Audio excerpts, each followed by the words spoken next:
They say time changes everything. It turns towering mountains into dust and memories into distant whispers. But there are certain connections. They're not etched by time. They are written on the very core of the soul. That morning at Virunga National Park was vibrant and full of life. Golden sunlight pierced through the dense forest canopy, creating shimmering spotlights on the damp ground. It was a powerful beauty, yet fraught with danger. At the edge of the ancient jungle, Eleanor Vance paused. At 70 years old, she stood not on walking sticks, but sat in a custom-built, all-terrain wheelchair. This wheelchair, along with the careful assistance of park staff, had carried her through a long and challenging journey, but the final leg, the path to Kian, had to be taken alone. A memory flashed vividly. A frail, wrinkled, aged hand rested on the wheelchair rim, a stark contrast to an old photograph. The very same hand, 20 years prior, cradling and comforting a weak, newborn gorilla.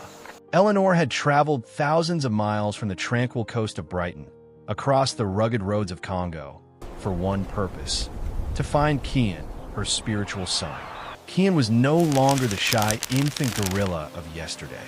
He was a colossal silverback, a mighty, fully wild leader. In his world, Eleanor was nothing more than an intruder, a threat confined by a cold, metallic wheelchair. She closed her eyes, taking a deep breath of the familiar scent of damp earth and decaying leaves. The guides had warned her, calling the act crazy, suicidal. But the pain of 2 decades of separation had become an unhealed wound. In this moment, facing a creature with nature's formidable power and her own limitations, Eleanor could only rely on one thing: a promise and a lullaby. Would the memory of a wild animal be strong enough to overcome its fierce instinct for survival? Or was this a journey to nowhere? To understand Eleanor's mad journey, we must go back 20 years to where this extraordinary love story began. At that time, Eleanor Vance was a woman in her early 50s. Her life in England had shattered after the sudden death of her husband. Grief and emptiness weighed heavily on her chest like stone. She sold her house, abandoned her familiar life, and decided to volunteer at the Virunga Primate Rehabilitation Center in Congo. She wasn't seeking a vacation. She was seeking a reason to exist, a place to pour her remaining care. And then she met Kian. When he was brought to the center, Kian was only 3 years old. He was a victim of poachers, separated from his family during a brutal attack. Kian was not just physically harmed. His spirit was consumed by fear. He huddled in the corner of his enclosure, eyes vacant, refusing any contact from humans or even other gorillas. That tiny gorilla perfectly mirrored Eleanor's broken heart. Both were wounded souls, lonely in a world too vast. The center staff tried everything to reach Kian, but failed. It wasn't until a scorching hot afternoon, while everyone was resting, that Eleanor found the key. She did not try to touch Kian, nor entice him with food. She simply sat down on the floor, leaning her back against the bars, and began to sing. It was an old, simple lullaby her grandmother had taught her in childhood, a gentle, monotonous melody that embodied safety and peace. Suddenly, Kian looked up. His wary eyes slowly shifted to curiosity, and then he began to move. Step by step, Kian crawled closer to Eleanor. For the first time, he did not flee but nestled against her leg. The lullaby was not a command. It was a gentle offering of security. That moment was the fusion of 2 tired souls finding each other. From then on, the bond between Eleanor and Kian became inseparable. For 5 years, she was his mother, his friend, his protector.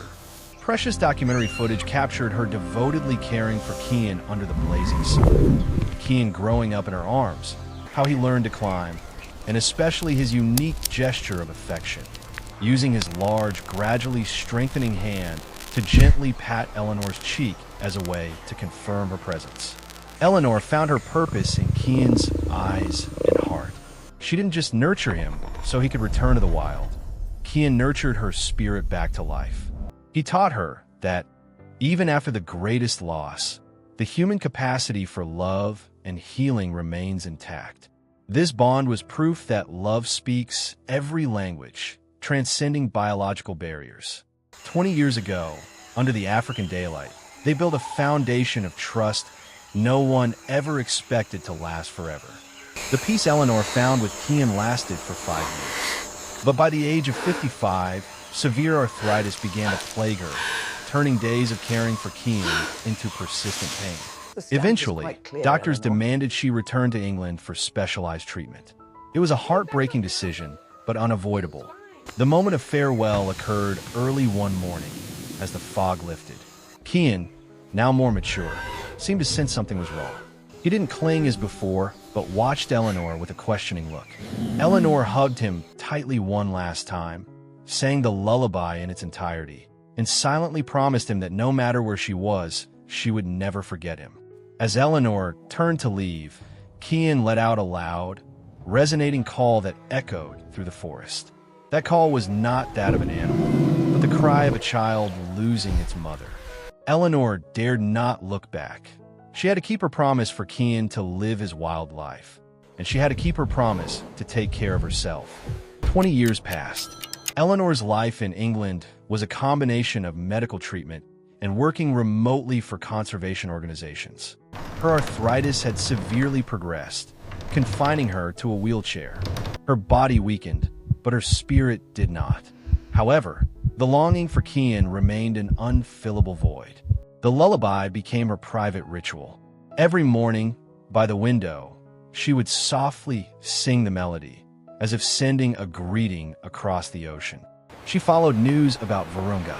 She knew Kian had been successfully reintegrated, that he had become a majestic silverback, the leader of a new guerrilla group. He had succeeded, but that success only made her feel more distant. She needed one final healing, the necessity of seeing Kian happy with her own eyes. At 70, Eleanor made the decision to return. No one supported her. Doctors worried about her health, and park staff worried about her safety. They warned, Kian is completely a wild animal. He won't recognize you. He will only see a threat. Furthermore, with that wheelchair, you cannot go deep into the jungle. The warning only fueled Eleanor's determination. She hired a specialized team and acquired a modified wheelchair. The journey began. After many exhausting hours traveling over muddy roads, she finally reached the access point. Now, before her was the primary forest, where the wheelchair could not enter. For the final stretch, to find Kian, she had to accept the greatest risk and limitation. She had to leave the wheelchair, accept the assistance of the guides to walk a short, but dangerous, distance to where Kian was residing. Every step was a challenge, a trade-off between hope and physical pain. Leaving the wheelchair, Eleanor was supported step by 2 local guides, crossing the thick undergrowth beneath the forest canopy. Every step was sheer agony for her severely inflamed knee joints, but the bright sunlight filtering through the leaves fueled her resolve. She couldn't shake the fear. This was not just a battle with an aging body. It was a battle with the notion that the 20-year bond might have vanished, erased by the brutal law of nature. After nearly an hour of perseverance and pain, the guide signaled to stop. With silent gestures, they pointed ahead. Eleanor paused, trying to steady her heavy breathing. In the distance, she saw it. Before her was a group of gorillas resting during midday. And then she saw him. Kian, the shy infant gorilla of yesterday, was now a colossal, imposing silverback, with a streak of silver fur glistening like steel in the sunlight. His weight and power created an invisible pressure in the air. He was sitting obliquely, overseeing his family, a true lord of the jungle. Eleanor held her breath, trying not to make a sound. But then, Kian sensed her presence. His head slowly turned, and his deep, powerful black eyes locked onto Eleanor. There was no recognition, no affection, only the cold, primal assessment of a leader discovering a threat. Kian stood up. His movement was slow but deliberate, a terrifying sight. He let out a low, rumbling growl, like a warning that shook the forest floor. The guide stepped back, faces pale with fear, ready to flee. Kian began to advance towards Eleanor. Every step was a menace. The safe distance barrier advised by experts no longer existed. He was getting very close. Eleanor felt a wave of panic surge within her. This was a wild beast, and every logic dictated that she had failed, that her love was not strong enough to overcome the instinct of the species. When Kian was only a few steps away from her, his eyes were sharp and fierce. Eleanor knew she couldn't run, couldn't defend herself. In the most desperate moment, where reason had surrendered, she let go of the guide's arm. She had nothing left to lose. Instead of speaking, instead of pleading, Eleanor did the only thing she could. She sang. Her voice trembled with age and fear, but the melody was the familiar one from 20 years ago, her grandmother's simple lullaby. Immediately, Kian stopped, the anger in his eyes stilled. His massive muscles tensed, but he did not attack. He tilted his head, seemingly listening, trying to organize a memory buried for too long. Eleanor continued to sing, trying to make her voice steadier. She was not singing to the fierce silverback. She was singing to the orphaned gorilla infant who once trembled in her arms. And in the heavy silence of the forest, the miracle happened. The fierce light in Kian's eyes began to melt. When the melody of the lullaby ended, Kian still stood there, motionless. Then, in a moment that dissolved all tension, his wild instinct retreated. The colossal silverback slowly lowered himself. He extended a large, powerful hand, gently placing it on Eleanor's cheek.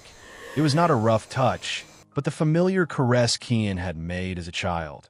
An act of confirmation, an acknowledgement spanning 20 years of separation. Tears streamed down Eleanor's wrinkled face. These were not tears of fear, but of absolute release. She was recognized. Their bond was intact.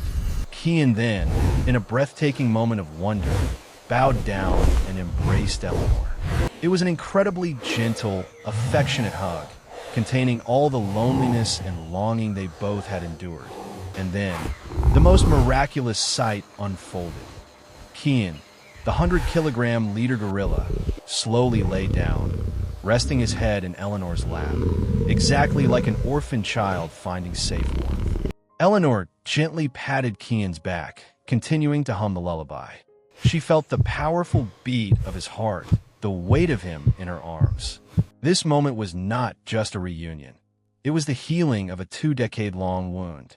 Eleanor had carried the anguish that she had abandoned Kian. Now, she knew he had not only survived but thrived, and he still remembered her. Eleanor whispered softly through her sobs, "I kept my promise, Kian. You are safe." This connection taught Eleanor one final lesson. The solution to our greatest pains is not always medication or grand changes. Sometimes, the gentlest solution is simply returning to the plain truth, that even the strongest, most carefully guarded hearts only need a little tenderness and compassion to open up. After a few minutes, Eleanor knew it was time to go. She gently sang the last few lines of the lullaby, then slowly eased herself out of Kian's embrace. She knew this farewell was permanent, but it no longer carried the pain of regret.